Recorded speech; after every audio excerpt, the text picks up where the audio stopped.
और एक दिन अगाथा अपनी दादी को लेके ऑस्कर के घर आती है। वहीं नतालिया उनको जवाब देती है कि ऑस्कर अभी बिजी है, वो अपना होमवर्क कर रहा है। वहीं उसकी दादी कहती है कि वो अपना होमवर्क कर रहा है, इसलिए तुम यहाँ से चलो। और अगाथा अपनी दादी से कहती है कि ऑस्कर तो स्कूल जाता है नहीं है।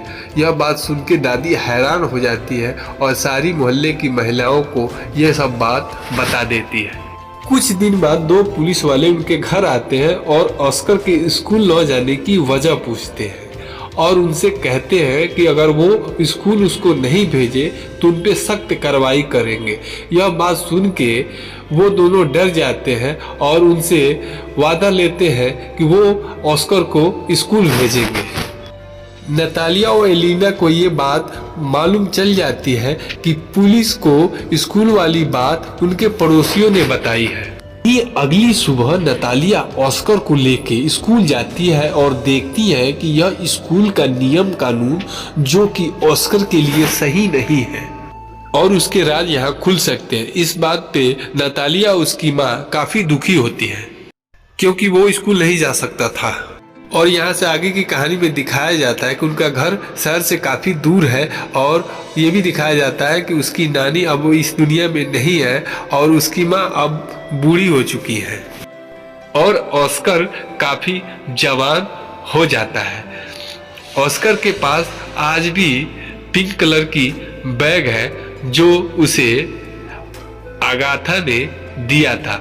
ऑस्कर ज़्यादा टाइम अब भी अपने टीवी देखते हुए ही बिताता है। हालांकि कभी कभार वो पिंक वाली बैग को अपने पीठ पे लाद के सैर पे निकल जाता है। अगाथा के बाद से उसका कोई आज तक बेस्ट फ्रेंड नहीं बना। नतालिया आज भी उसी बार में काम करती है जो उसको बिल्कुल पसंद नहीं आता है। वो चाहता है कि लोगों के बीच वो मशहूर हो, लोग उसे जाने और समझे और उस पे किताब लिखी जाए।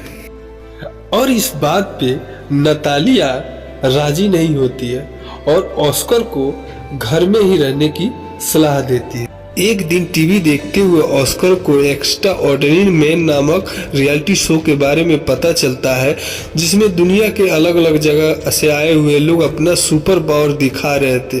अब ऑस्कर उस शो में जाने के लिए अपने माँ के नाम का खत लिखकर दीवार पे चिपकाकर उस शो में भाग लेने के लिए शहर में चला जाता है और शो में भाग ले लेता है। अगले पल दिखाया जाता है कि उस शो का एंकर ऑस्कर का नाम लेते हुए स्टेज पे बुलाता है और ऑस्कर अपना पिंक बैग नीचे रख देता है और हवा में उड़ने लगता है। ऑस्कर की ये कला देखकर वहाँ की ऑडियंस खुश होती है और ये शो उसके हुनर से काफ़ी सुपर डुपर हिट हो जाता है। ऑस्कर के मशहूर होने के बाद से ये शो को नतालिया भी देख रही होती है। अगले पल हम देखते हैं कि ऑस्कर को एक फ़ोन आता है। वो फ़ोन करने वाला डेविड नाम का एक व्यक्ति होता है। डेविड ऑस्कर को मिलने के लिए एक होटल में बुलाता है।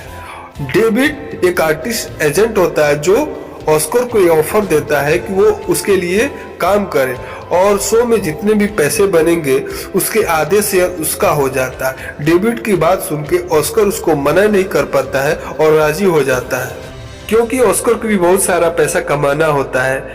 डेविड यहीं से उसका नया नाम देता है, द मैन विदाउट ग्रेविटी। और आगे दिखाया जाता है कि डेविड ऑस्कर को एक आलीशान घर गिफ्ट करता है और अपने बातों में उसको इम्प्रेस करके उसको एक कॉन्ट्रैक्ट पे साइन करा लेता है। अगले सीन में दिखाया जाता है कि ऑस्कर एडवर्टाइजमेंट और एड करके काफी मशहूर हो जाता है और उसके हर तरफ चर्चे होने लगते हैं। ऑस्कर के नाम का खिलौना भी बाजार में बिकने लगता है। वो एक ब्रांड बन जाता है और ढेर सारा पैसा कमाता है। ऐसे ही टाइम बीतते जाते हैं और ऑस्कर अपने लिए भी टाइम नहीं निकाल पाता है और अपनी माँ से फोन पे भी बात नहीं कर पाता है। तब ऑस्कर को रियलाइज होता है कि वो तो सुपरमैन बनने आया था लेकिन बन गया है एक कठपुतली। इसी बीच डेविड उसके पास आता है और कहता है कि देखो तुम्हारी फोटो एक बहुत बड़ी मैगजीन में छपी है, बहुत जल्दी तुम पर किताब लिखी जाएगी। इससे ऑस्कर को बिल्कुल खुशी नहीं होती है और वो डेविड पे गुस्सा करने लगता है। और अगले सीन में हम देखते हैं कि डेविड ऑस्कर को एक बुक पब्लिशर के पास ले जाता है और ऑस्कर के ऊपर एक ऑटोबायोग्राफी बुक छापना चाहता था। उसकी बात सुनकर ऑस्कर काफ़ी दुखी हो जाता है, क्योंकि पब्लिशर उस बुक में ऐसी चीज़ छापना चाहता था जो ऑस्कर के साथ हुआ ही नहीं। ऑस्कर समझ जाता है कि ये लोग सिर्फ पैसे कमाने के लिए ही बुक छाप रहे हैं और उसकी बुक में मसाला डाल रहे हैं। ऑस्कर को यही बात नामंजूर थी और वो यहाँ से चला जाता है। उसके बाद से डेविड ऑस्कर को समझाने की कोशिश करता है, लेकिन ऑस्कर उसको भी बुरा भला करके वहाँ से चला जाता है। इस घटना के बाद से डेविड नतालिया को भी ऑस्कर के पास बुला लेता है और वो उसके साथ ही रहने लगती है। कुछ दिनों बाद ऑस्कर डेविड से कहता है कि वो अब ये शो नहीं करेगा। तब डेविड ऑस्कर से कहता है कि तुम ऐसे शो को बीच में छोड़ के नहीं जा सकते, कंपनियों को करोड़ों रुपए लगे हैं। तो ऑस्कर कहता है कि वो मीडिया में अनाउंसमेंट करा दे कि वो अब मर चुका है। अगले ही दिन पूरी मीडिया में ये खबर फैल जाती है कि द मैन विदाउट ग्रेविटी अब इस दुनिया में नहीं रहे। इस घटना के बाद से डॉक्यूमेंट्री बनाने वाले और मीडिया के और तमाम तरह के लोग ऑस्कर की मां से मिलना चाहते हैं, लेकिन वो अपने बातों पे अटल रहती है और किसी से भी नहीं मिलती है। ऐसे ही दिन बीतते रहते हैं। नतालिया अपने बेटे की हिफाजत करते करते एक दिन इस दुनिया से चली जाती है। इसके बाद से हम देखते हैं कि ऑस्कर एक रेस्टोरेंट में काम कर रहा होता है और उसका हुलिया एकदम से बदला हुआ लगता है और एक अपाहिज की तरह व्हील चेयर का इस्तेमाल करता है। उसकी असली पहचान किसी को भी पता नहीं लगती और अपनी पहचान छुपाने के लिए उसने अपना नाम भी बदल रखा था। उस होटल में सेक्स वर्कर भी आया करती थी जिससे वो दोस्ताना रिश्ता रखता था। सेक्स वर्कर उससे अपनी पर्सनल लाइफ भी शेयर करती थी। एक दिन रूम चेक करते हुए उसकी मुलाकात एक लड़की से होती है। वो लड़की भी सेक्स वर्कर होती है। वो लड़की भी होटल में हमेशा आया करती थी। वो लड़की और कोई नहीं, उसकी बचपन की दोस्त अगाथा होती है। उसके बाद अगाथा ऑस्कर को देख के पहचान लेती है, क्योंकि उसका दिया हुआ पिंक कलर का बैग ऑस्कर के पास ही था। अगाथा ऑस्कर से मिलकर बहुत खुश होती है। वहीं ऑस्कर अगाथा से बताता है कि उसने अभी तक शादी नहीं किया है और ना ही उसकी कोई गर्लफ्रेंड है। यह बात अगाथा को इसलिए बताता है क्योंकि आज भी वो अगाथा से प्यार करता था।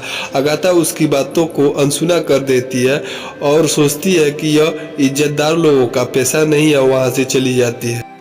उस दिन के बाद से ऑस्कर और अगाथा एक दूसरे से मिलने लगते हैं और बचपन की यादें ताज़ा करने लगते हैं, ठीक वैसे ही जैसे वो बचपन में किया करते थे, और जिंदगी का लुत्फ उठाने लगते हैं। वही ऑस्कर अगाथा को प्रपोज करना चाहता है, लेकिन रोज रोज दूसरे आदमियों के साथ देखकर वो काफी दुखी हो जाता है। अगाथा उसके फीलिंग के बारे में जानती तो थी, लेकिन उसको देख के अनदेख करती थी। एक दिन उसको एहसास होता है और उससे माफी मांगती है, लेकिन ऑस्कर वहां से गुस्सा होके चला जाता है। फिर अगाथा उसके घर माफी मांगने के लिए जाती है और ऑस्कर का दिल पिघल जाता है, उसे माफ कर देता है। फिर दोनों शादी रचा लेते हैं और खुशी खुशी रहने लगते हैं। कहानी के अंत में दिखाया जाता है कि ऑस्कर के पास एक जॉब है जिसमें वो एक हॉस्पिटल का काम सफाई करते हुए दिखाई देता है और वहाँ पर बैठे बूढ़े मरीज ऑस्कर को देखकर काफी खुश हो जाते हैं, क्योंकि वो बैटमैन के कॉस्ट्यूम में था। यहीं पर फिल्म खत्म हो जाती है। फिल्म कैसी लगी इसका जवाब हमें कमेंट बॉक्स में